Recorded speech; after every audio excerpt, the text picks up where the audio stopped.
નમસ્કાર, ભાગ્ય દર્પણમાં આપનું સ્વાગત છે. હું છું કૃષ્ણા. દર્શક મિત્રો, ઘણીવાર અણગમતો અનુભવ પણ જીવનને મનગમતો વળાંક આપી દે છે. તો આજના વિચાર સાથે શરૂ કરીએ આપના ભાગ્યના દર્પણને રજૂ કરતો અમારો વિશેષ કાર્યક્રમ ભાગ્ય દર્પણ.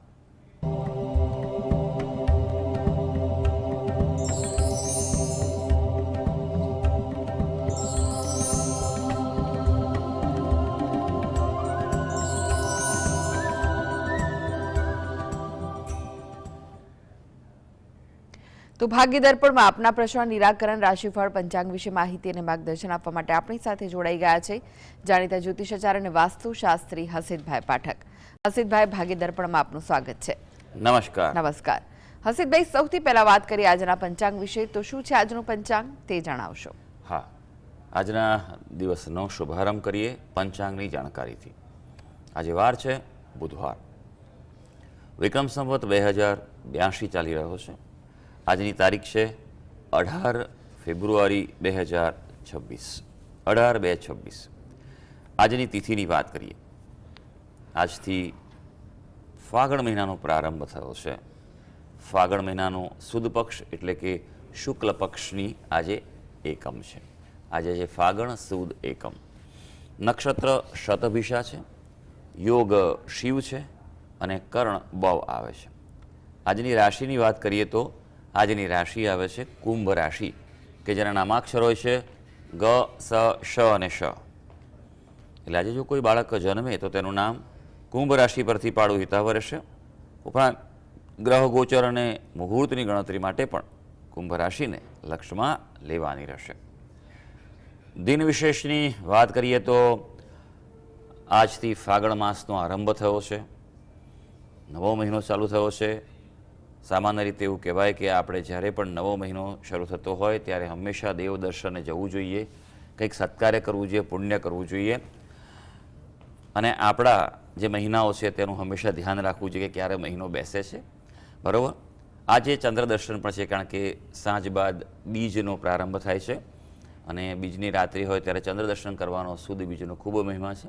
દર્શન કરો તો આખો મહિનો ખૂબ સારો પ્રગતિકારક થાય છે. આજે પંચક પણ છે. સૂર્ય આજે સાયન રીતે રાશિ બદલે છે. સાયન અને નિર્યન બે પ્રકારની ગતિઓ છે. નિર્યન એ ચંદ્ર આધારિત ગતિ છે અને સાયન એ સૂર્ય આધારિત ગતિ. એ પ્રમાણે મીન રાશિમાં પ્રવેશ કરશે અને આજથી ફાગણ માસનો પ્રારંભ થયો છે. ઋતુઓમાં આજથી વસંત ઋતુનો પ્રારંભ થયો છે. જી હસીતભાઈ, આજની વાસ્તુ ટીપ શું છે દર્શક મિત્રો માટે?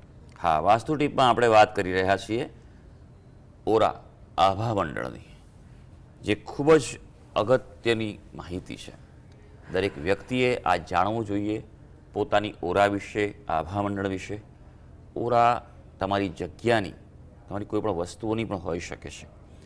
આજે તો વૈજ્ઞાને પણ એ સાબિત કર્યું છે કિરલેન ફોટોગ્રાફીથી કે કોઈ પણ પદાર્થ કે વસ્તુઓની નિર્જીવ હોય તો પણ તેનું એક ઉર્જા મંડળ હોય છે, જેને આપણે ઓરા કહી શકીએ છીએ. અને તેના પરથી આપણે એ વસ્તુનો ક્યાસ કાઢી શકીએ છીએ કે આ કેટલું ઉપયોગી છે, કેટલું પોઝિટિવ છે, કેટલું નેગેટિવ છે. એટલે હંમેશા એ વાતનું ધ્યાન રાખવાનું છે કે પોતાનું ઓરા એ મજબૂત અને સ્ટ્રોંગ હોવી જોઈએ.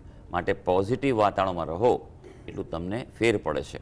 એટલા માટે જ વાસ્તુશાસ્ત્રનું મહત્ત્વ છે.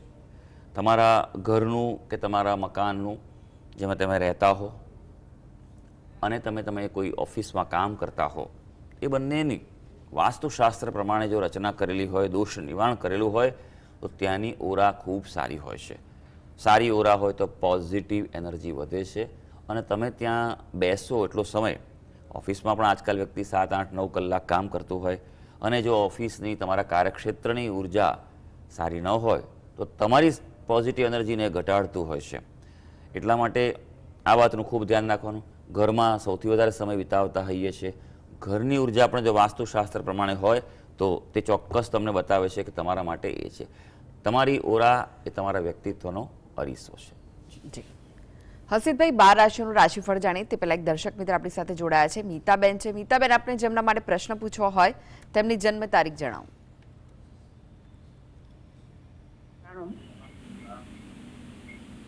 જી મીતાબેન, આપને જેમના માટે પ્રશ્ન પૂછવો હોય તેમની જન્મ તારીખ જણાવો. 11/5/94.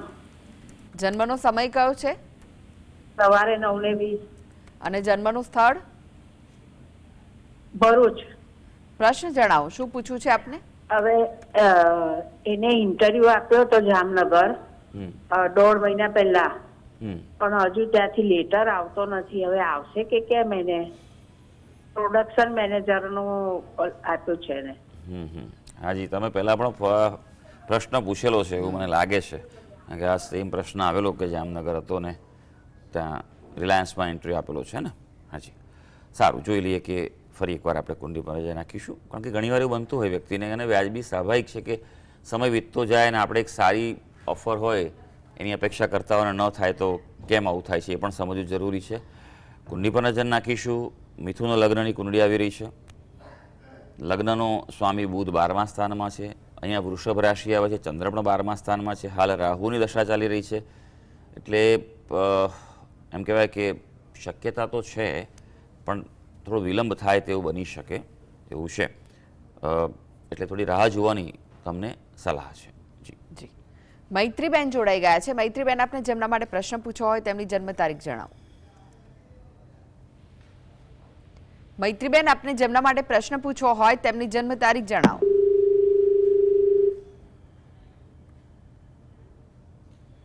મૈત્રીબેન, આપને અવાજ આવી રહ્યો છે? લાગે છે કે તેમની સાથેનો સંપર્ક તૂટી ગયો છે. હસીતભાઈ, રાશિફળની વાત કરીએ આજના, તો રાશિમંડળની પ્રથમ 3 રાશિ મેષ, વૃષભ, મિથુન રાશિના જાતકોનો આજનો દિવસ કેવો રહેશે? હા, શરૂ કરીએ આજના દિવસનું રાશિ ભવિષ્ય. સૌથી પહેલી રાશિ આવે છે મેષ રાશિ, કે જેના નામાક્ષર હોય છે અ, લ અને ઈ. આજે થોડું કૌટુંબિક પ્રશ્નો અંગે ધ્યાન આપવું જરૂરી છે. કૌટુંબિક બાબતો હોય તો આજે પ્રાયોરિટી એને આપજો, બેદરકાર ન રહેતા. બંને ક્ષેત્રે તમારે આજે મજબૂતાઈની જરૂર પડશે, કારણ કે કાર્યક્ષેત્રે પણ કાર્યબોજો વધી શકે તેવું છે. હા, પણ મહેનત કરશો, તમારો પોતાનો ધંધો વેપાર હશે તો આજે સફળતા તમારી સાથે છે. વૃષભ રાશિ, જેના નામાક્ષર છે બ અને ઉ. એ આપણા માટે વાત કરીએ તો હકારાત્મક વલણથી પ્રગતિ છે, એટલે જેટલા પોઝિટિવ રહેશો, પોઝિટિવ વાતાવરણમાં રહેશો એટલું તમારા માટે દિવસ સારો છે. નાણાકીય પ્રશ્નનો સામનો કરતા હશો તો ઉકેલ તરફ આગળ વધી જશે, અને આજે કાર્યની કદર થાય તેવું છે, એટલે અગત્યના મહત્વના કાર્યો આજે હાથ ઉપર લઈ લેજો. હવે વાત કરીએ મિથુન રાશિની.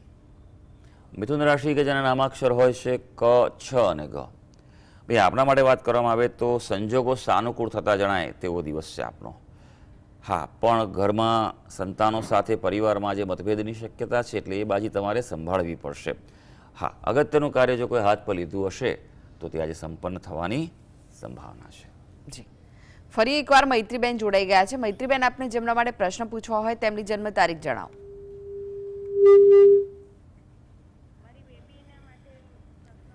મૈત્રીબેન, આપને જેમના માટે પ્રશ્ન પૂછવો હોય તેમની જન્મ તારીખ જણાવો.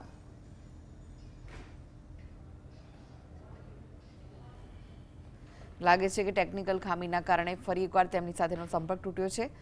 હસીતભાઈ, હવે વાત કરી કર્ક, સિંહ, કન્યા રાશિના જાતકોની, તેમનો આજનો દિવસ કેવો રહેશે? હા, આગળ વધીએ, વાત કરીએ કર્ક રાશિની. કર્ક રાશિના જાતકો જેના નામાક્ષર છે ડ અને હ. ભાઈ, આજે થોડો શાંતિથી દિવસ પસાર કરજો. જેટલા કામો હાથ પર એટલા આવે એટલાને શાંતિથી તમે સંપન્ન કરજો અને આગળ વધજો. વધારે પડતો ઉત્સાહ આજે વ્યાજબી નથી. હા, વારસાના કોઈ પ્રશ્નો હશે તો ઉકેલ તરફ આગળ વધી શકશો. ગૂઢ વિદ્યામાં રુચિ રહે, પ્રગતિ થાય તેવું બની શકે. સંશોધનના ક્ષેત્રે હશો, રિસર્ચમાં, તો આજે સફળતા તમારી રાહ જોઈ રહી છે. હવે સિંહ રાશિ, જેના નામાક્ષર છે મ અને ટ. એ આપણા માટે વાત કરીએ તો પ્રસન્નતાના સંજોગો સર્જાય એવો દિવસ છે. હકારાત્મકતા તમારી સાથે છે. કોઈને કોઈ રીતે તમારી આજે કૌટુંબિક બાબતમાં કોઈ પ્રશ્નો, વિવાદ, તકરાર ચાલતી હશે, ક્લેશ હશે તો હલ થવાની સંભાવના દેખાઈ રહી છે. હા, આજે સારી વાત એ છે કે અપરિણિત વ્યક્તિઓ માટે શુભ દિવસ છે. આજે પાત્ર પસંદગી માટે પ્રયત્ન, ફોલોઅપ ચોક્કસ કરી લેવો જોઈએ. હવે વાત કરીએ કન્યા રાશિ. કન્યા રાશિના જાતકોના નામાક્ષર હોય છે પ, ઠ અને અણ. આપણા માટે વાત કરીએ તો નોકરિયાત વર્ગ માટે અનુકૂળતા છે. સેવાકર્મી હોય, કન્સલ્ટન્સી દેતા હોય, દલાલી કરતા હોય, દિવસ તમારો સારો જવાનો છે. શારીરિક કોઈ તકલીફ, સમસ્યા હશે તો તેનો ઉકેલ, ઉપચાર, ઉપાય આજે પ્રાપ્ત થઈ શકે તેમ છે. અને સારી વાત આજે એ છે કે સ્વજનનો સહકાર તમને મળવા જઈ રહ્યો છે. જી, અનેક દર્શક મિત્ર જોડાઈ ગયા છે. જી, તમારું નામ જણાવો ને ત્યારબાદ આપને જેમના માટે પ્રશ્ન પૂછવો હોય તેમની જન્મ તારીખ જણાવો. જુવાનથી નામ છે બેન, જી જી. અને મારા માટે જ પ્રશ્ન છે, પૈસાની તંગી ક્યારે દૂર થશે? જી. જન્મ તારીખ છે 25/6/1986 અને જન્મનો જન્મનો સમય? સમય સાંજે 6 વાગે. ઓકે. અને સ્થળ કયું છે? જામનગર. જી. અને આર્થિક શું કરો છો ભાઈ તમે? થશે? શું કરો છો તમે ભાઈ? નોકરી કરું છું. અચ્છા, એટલે તમારી કમાણી ઓછી છે કે ભાઈ ખર્ચા વધારે છે? કમાણી ઓછી છે કે પછી ખર્ચો વધારે છે? કમાણી વધારવાનું. હા જી, સમજી ગયો. 25 ઓક્ટોબર 1986 એ તારીખ તમારી છે, સાંજે 6 વાગ્યાનો જન્મ, જામનગર. એ પ્રમાણે જે કુંડળી આવી રહી છે મેષ લગ્નની કુંડળી આવે છે. રાશિ તમારી કર્ક રાશિ છે. હાલ તમારે કેતુની દશા ચાલે છે. કેતુ એ તમારા નિયમિત આવકના સ્થાનનો સ્વામી છે, એટલે ઉતાર ચઢાવ રહેવાની સંભાવના છે. તક મળે તો ઝડપી લેવી, પણ લાલચમાં ફસાશો નહીં, કારણ કે જ્યારે કેતુ કોઈ સ્થાનનો કારક થઈને તેની દશા ભૂગતી હોય તો તે સમયે ધ્યાન રાખવું પડે એવું છે. એટલે એ વાતનું ધ્યાન રાખવું પડે. પણ હા, હવે એનો ઉપાય કેવી રીતે કરવો એ પણ આપ સમજી લેજો, કારણ કે દશા જે આપણી બતાવી રહ્યો છે કેતુ, એ તો 6થા સ્થાનમાં છે. 6થું સ્થાન નોકરી માટે સારું છે, પણ નિયમિત આવક માટે ક્યાંક ઉતાર ચઢાવ રહી શકે. પહેલી વસ્તુ એ કે જુઓ, આર્થિક બાબતે સદ્ધર બનવું હોય, મજબૂત બનવું હોય તો પહેલો ઉપાય એ વાસ્તુશાસ્ત્ર છે. વાસ્તુ એ ખૂબ મદદગાર થાય છે ભાઈ. યોગ્ય નિષ્ણાત શાસ્ત્રના જાણકાર પાસે વાસ્તુ તમારા ઘરનું ચેક કરાવો, બરાબર છે, અને જે પણ દોષ છે દૂર કરો. તમારી ઉત્તર દિશા છે જેટલી બળવાન, શુદ્ધ, ઉર્જાવાન હશે એટલું જીવનમાં આર્થિક બાબતોમાં પ્રગતિ થશે, તકો પ્રાપ્ત થઈ શકે અને સદ્ધરતા રહેશે, ખાસ કરીને નાણાકીય સદ્ધરતા. એટલે એ વાતનું ધ્યાન રાખજો. બીજા પણ જે દોષ હોય એનું પણ એટલે દૂર કરાવવા પડે, એ જરૂરી છે. બીજું કે તમારા કુળદેવીને પ્રાર્થના કરો, નિયમિત રીતે શ્રી સૂક્તનો પાઠ કરો, અથવા તો પછી અનુકૂળ ના હોય તો મહાલક્ષ્મી અષ્ટકનો રોજ પાઠ કરો. શુક્રવાર સાંજના સમયે બને તો શ્રી સૂક્તનો પાઠ કરીને શ્રીયંત્ર પર અભિષેક કરો અને વિષ્ણુ સહસ્ત્ર નામનો પાઠ કરો. આ બંને વસ્તુ નિયમિત કરો. તમને પૈસાની જેટલી જરૂર હોય એ પ્રમાણમાં તમે આ પાઠ કરશો, એ તમારા માટે સારું રહેશે. અને ઘરમાં સાંજના સમયે નિત્ય શુદ્ધ ગુગળનો ધૂપ કરો. જ્યારે ધૂપની વાત નીકળી છે ત્યારે ઘણીવાર એવું જોવા મળે છે કે લોકો બજારમાં મળતી અગરબત્તી કે ધૂપ લાઈન કરી નાખે છે, પણ એ બધા શુદ્ધ ધૂપ નથી હોતા, કેમિકલ હોય છે. અને આપણે સૌ જાણીએ છીએ કે કેમિકલને બાળીએ આપણે સળગાવીએ તો એના ધુમાડામાંથી કેવી ઉર્જા મળે. આપણે આશા રાખતા હોઈએ કે આપણને હકારાત્મક પોઝિટિવ એનર્જી મળે, પણ અહીંયા તો સરવાળે આપણને નુકસાન છે, કારણ કે આ તો કેમિકલ બાળવાથી નેગેટિવ એનર્જી મળે. બીજું કે સ્વાસ્થ્ય પર પણ એની ગંભીર અસર પડે છે. માટે જ્યાં શુદ્ધ મળતું હોય વસ્તુ તે કરાય, પણ ગુગળ એ ખૂબ જરૂરી છે ઘરના શુદ્ધિકરણ માટે, સારી ઉર્જા માટે. હસીબભાઈ, તમે જોડાયેલા રહેશો. આગળ પણ બાકીની રાશિઓનું રાશિફળ આપની પાસેથી જાણીશું.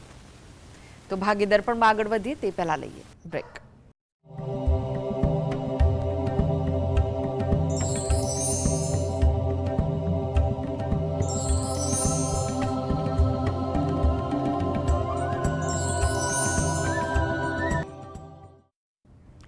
બ્રેક બાદ આપનું સ્વાગત છે અને આપણી સાથે જોડાયેલા છે જાણીતા જ્યોતિષાચાર્ય અને વાસ્તુશાસ્ત્રી હસીતભાઈ પાઠક. હસીતભાઈ, બાકીની રાશિઓનું રાશિફળ જાણે તે પહેલા એક દર્શક મિત્ર આપણી સાથે જોડાયા છે, લતાબેન છે. લતાબેન, આપને જેમના માટે પ્રશ્ન પૂછવો હોય તેમની જન્મ તારીખ જણાવો. મારો નાનો બાબો છે નિખિલ. જી. એમની જન્મ તારીખ કઈ છે? એની જન્મ તારીખ 29/10/2000. જન્મનો સમય કયો છે?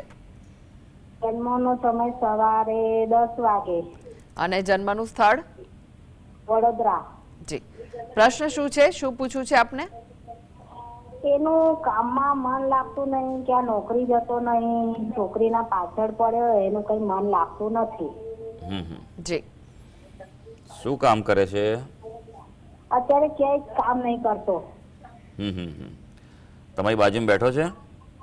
ના, નથી અત્યારે ઘરે. તો બેસાડવો જોઈએ ને બેન. તો હવે હું ઉપાય કરવાના કહું, એ તો છે જ નહીં, તો પછી ઉપાય કોણ કરશે? હા, હું કરીશ. તમે કરો તો કેટલું ફળ મળે એમ કહો ને મને? હે? તમે કરશો તેને ફળ મળશે, તમે ખાશો તેનું પેટ ભરાશે? બોલો તો પછી આ વસ્તુ ચાલો હવે પેલા કુંડી પર નજર નાખી પછી હું ઉપાયની બહુ સરસ વાત. આ અત્યારે બહુ જનમાનસમાં માનતા એના વતી હું કરી નાખું.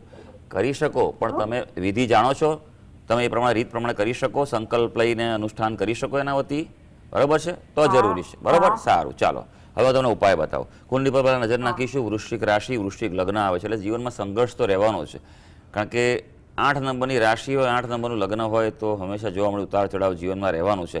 આવા વ્યક્તિઓના મગજ સ્થિર ના રહે, ગુસ્સાવાળો સ્વભાવ તો રહેવાનો જ, પ્રતિક્રિયા આપે. કારણ કે મંગળનો બંને જગ્યાએ સમન્વય થઈ ગયો. લગ્ન પણ મંગળની રાશિનું, જન્મ રાશિ પણ એવી થઈ છે. એટલે આવા વ્યક્તિઓએ બહુ જ ધ્યાન રાખવાનું પ્રતિક્રિયા આપતા પહેલાં. સૌથી પહેલી વાત કે એને મોતી પહેરાવો, ચટલી આંગળીએ, બરાબર છે? ચાંદીમાં લગભગ 5 કેરેટનું મોતી વિધિવત રીતે એની પૂજા કરી, પ્રતિષ્ઠા કરી અને પહેરાવો. હવે બેન મને તમે કહો, તમે કેવી રીતે પ્રતિષ્ઠા કરી શકશો? તમે જાણો છો? એમ આ સમજવાની વસ્તુ છે. પણ ત્યારબાદ જપ કરવા હોય જપ પોતે કરી શકાય, એ પણ સમજીને એનું અનુષ્ઠાન અને સંકલ્પ અને ન્યાસ કરીને કરવા પડે. આજે ઘણીવાર જોવા મળે છે લોકો ગમે તે જપ કરવા માંડે છે, પણ એવું નથી. જપ એ વિજ્ઞાન છે, એક બહુ મોટું સાયન્સ છે, વાઇબ્રેશન, સ્પંદનનું. સમજીને કરો તો ફળ એનું અચૂક મળે છે. એટલે પહેલી વાત તો એ છે કે એને જીવનમાં અત્યારે આ વસ્તુનું ધ્યાન ખૂબ રાખવાનું છે. બીજી વસ્તુ કે પોતે દરરોજ ચંદ્રના જપ કરે અને શિવજીની ઉપાસના કરે. તમે એના વતી તમે પોતે આ કાર્ય કરી શકો છો કે મહાદેવજીના મંદિરે જઈ દૂધ અને જળ ચડાવો, બરાબર છે? બને તેટલા ઓમ નમઃ શિવાયના જપ કરો અને શિવ મહિમા સ્તોત્રનો પાઠ કરો અને ભગવાનને પ્રાર્થના કરો કે એનું સારું થાય, સેટ થાય અને એનું કલ્યાણ થાય. આટલું કરવાથી તેના જીવનમાં ઘણો ફેર આવશે. કારણ કે એની કુંડળીની માસ્ટર કી કહેવાય એનો ચંદ્ર જ છે. ચંદ્ર જેટલો સ્થિર થશે એટલું જીવન એનું સારું જવાનું છે. જી જી હસીબભાઈ, વાત કરી તુલા, વૃશ્ચિક, ધનુ રાશિના જાતકોની, તેમનો આજનો દિવસ કેવો રહેશે? હા, આગળ વધીએ. વાત કરીએ તુલા રાશિની, જેના નામાક્ષર છે ર અને ત. ભાઈ આપણા માટે વાત કરીએ તો આજે અભ્યાસ કરનાર વિદ્યાર્થીઓને સફળતા છે. વિદ્યાર્થીઓ સિવાય જે પણ કંઈ વ્યક્તિ હોય ને કંઈ નવું શીખવું હોય, આજના દિવસે સફળતા મળી શકે. આજે યાત્રા પ્રવાસમાં કષ્ટ થાય તેવું છે, એટલે બને તો એને ટાળવાનો પ્રયત્ન કરજો. થોડું ખાનપાનમાં સંભાળજો. પેટ પીડાની સંભાવના દેખાઈ રહી છે, એટલે સાવચેત રહેવાનું છે. વૃશ્ચિક રાશિ, જેના નામાક્ષર છે ન અને ય. આજે અવરોધોને પાર કરી શકશો, પણ એનો અર્થ એ પણ થયો કે અવરોધો તો છે જ, માટે મજબૂત બંધ રાખવું પડશે. છાતી હૃદયની તકલીફ શક્ય છે, માટે થોડા યોગ પ્રાણાયામ કરજો. આજે કોઈને કોઈ રીતે અજ્ઞાત મનમાં ઊંડે માનસિક ભય પણ અનુભવાય, માટે જ મેં કહ્યું કે યોગ પ્રાણાયામ લાભદાયી રહેશે. હવે ધનુ રાશિ, જેના નામાક્ષર છે ભ, ધ, ફ અને ઢ. પ્રગતિની નવી તકો તમારી રાહ જોઈ રહી છે, અને જો કોઈ એવું તમને ઓફર કે તક મળે તો સ્વીકારી લેજો. પણ તબિયતના ભોગે આજે કશું કરવાનું છે નહીં. કૌટુંબિક પ્રશ્નોનો સામનો કરતા હશો તો આજે ઉકેલ મળી શકશે. જી હવે વાત કરીએ અંતિમ 3 રાશિ, મકર, કુંભ, મીન રાશિના જાતકોની, તેમનો આજનો દિવસ કેવો રહેશે? મકર રાશિ, જેના નામાક્ષર છે ખ અને જ. મનમાં થોડી મૂંઝવણ આજે રહેવાની છે, થોડી દ્વિધા રહેશે આજે. એટલે કોઈ પણ નિર્ણય લેવાનો હોય તો ઉતાવળ ન લેતા સમજણથી વિચારીને આગળ વધજો. આજે આપના પ્રયત્નો ફળવાના છે. અને સારી વાત આજે એ છે કે વાણી વ્યવહારથી સફળતા છે, પણ જો બરાબર ન થયું તો પછી નિષ્ફળતા પણ મળી શકે. માટે તમારે નક્કી કરવાનું છે કે તમારું આજે વાણી વ્યવહાર, કોમ્યુનિકેશન કેવું રહેવું જોઈએ. કુંભ રાશિ, જેના નામાક્ષર છે ગ, સ, શ અને શ. ભાઈ ભાગ્યોદયકારક સમય છે. આપની રાશિમાં ચંદ્રમા છે. લાભની શક્યતા ચોક્કસ દેખાઈ રહી છે, એટલે મહત્વના લાભ મળે તેવા કાર્યો આજે હાથ પર લઈ લેજો. અને તંદુરસ્તીની તકલીફ હશે તો આજે રોગ મુક્તિ જણાઈ રહી છે. મીન રાશિ, જેના નામાક્ષર છે દ, ચ, ઝ અને થ. ધ્યાન રાખવું પડે એવું છે દિવસ આજે. ખર્ચા કાબુ બહાર જાય એટલે બજેટ બાંધી મુઠ્ઠીનું રાખવું પડશે. મહેનત કરશો એવું લાગશે કે નિષ્ફળ જતી જણાય, પણ મહેનત છોડતા નહીં. કારણ કે મહેનત કરી હોય એનું ફળ આજે નહીં તો કાલે મળવાનું જ છે. હા, તત્વજ્ઞાનમાં રસ રહે, વિદેશની બાબતોમાં રસ રહે, દૂરની બાબતોમાં રસ રહે, ગૂઢ વિદ્યામાં જે રસ તમારો વધી શકે. તો સર્વે દર્શક મિત્રોનો આજનો દિવસ શુભ અને મંગળકારી જાય તેવી ઈશ્વરને અભ્યર્થના. જી હસીબભાઈ, જીએસટીવી સાથે જોડાવા માટે, દર્શક મિત્રોને માહિતી અને માર્ગદર્શન આપવા માટે આપનો આભાર. ધન્યવાદ. તો દર્શક મિત્રો, આ સાથે જ ભાગ્ય દર્પણમાં આજે બસ આટલું જ. મને રજા આપશો. નમસ્કાર.